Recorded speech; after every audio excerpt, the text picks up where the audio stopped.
76esima mostra del cinema di Venezia, il film in questione è fuori concorso ma è comunque uno dei più attesi, stiamo parlando di The King. Abbiamo il regista David Michaud, that's right, Hello. Michaud. Michaud. Michaud, ok. Timothée Chalamet e Joel Edgerton. Right? Okay, yeah. I'm the winner. Edgerton. Edgerton, not just... I'm changing it.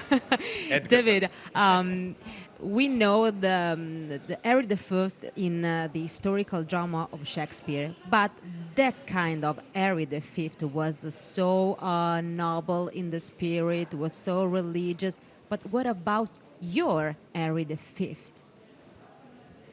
Was he very religious? Mm-hmm.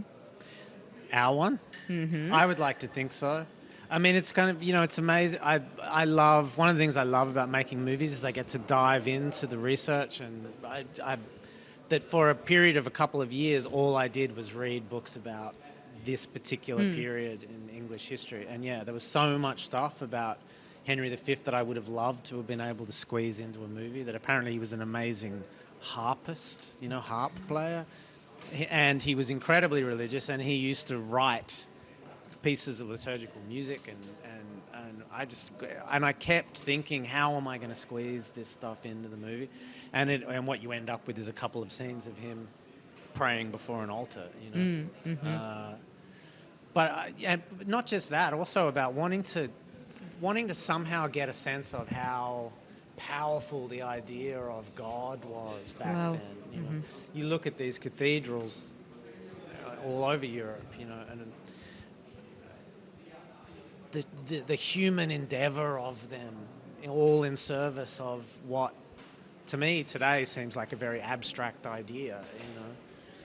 People would start building things they knew they wouldn't live to see finished. I mean, the whole idea of that.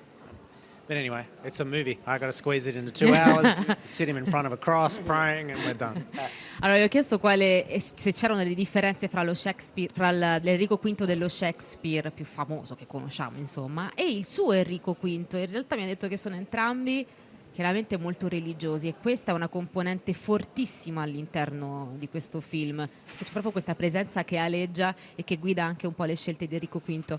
E poi era un grande musicista d'arpa, e quindi in questo film viene sottolineata anche questa sua predisposizione a suonare questo strumento, che un po' lo ricollega, se vogliamo, alla figura di Dio, no? Un film che sicuramente parla anche della famiglia, dei legami che ci sono con la famiglia, e la difficoltà di scollegarsi e tagliare questo cordone ombelicale anche con gli errori della famiglia. It's a movie that it talks about family, even mistakes about family, the difficulty of cutting the cord of with fathers, with mothers, with sisters, with friends as well.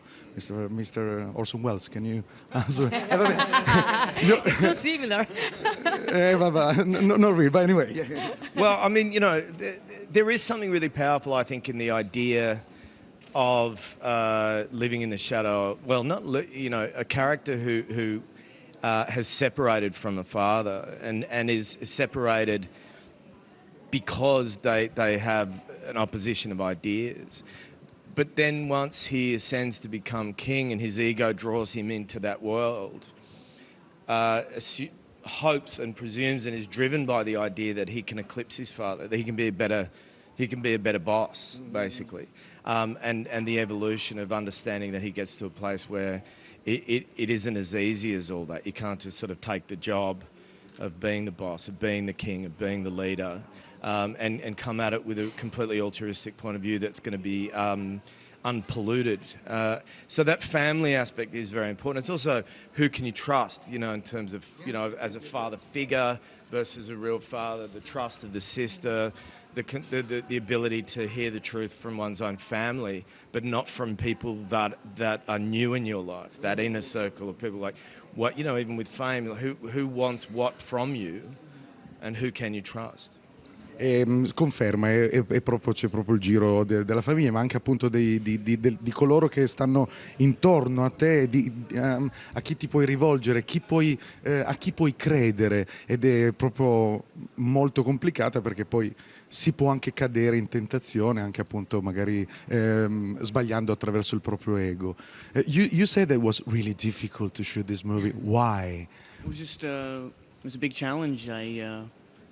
The preparation process for this, be working sword training, on the horse training, put on a little bit of weight, work with a dialect coach. Mud training. Yeah, and mud training. Yeah, Cut yeah. your hair. Cut my. No, I mean that was that didn't require preparation or effort, but well, I guess it did require preparation, but yeah, it was material. It was a period, and it was a tonality. I guess it was even a size that I hadn't worked on yet, and thankfully, because of David, also because of the DP Adam Arkapaw, I was able to find myself within it. But yeah, it was Difficile perché ha dovuto imparare ad andare a cavallo, ha dovuto a combattere tante cose. Molto giovane, ma you did a really good job. Thank you very much. Grazie. Thanks Thank you so much, Shakespeare guys. as well. We have Thank you, to. Shakespeare. Just one thing. Can you say your name and then Ciao Radio Italia? This is Joel Edgerton. Ciao Radio Italia. David Michaud. Ciao Radio Italia. And this is Robert Pattinson. Ciao Italia.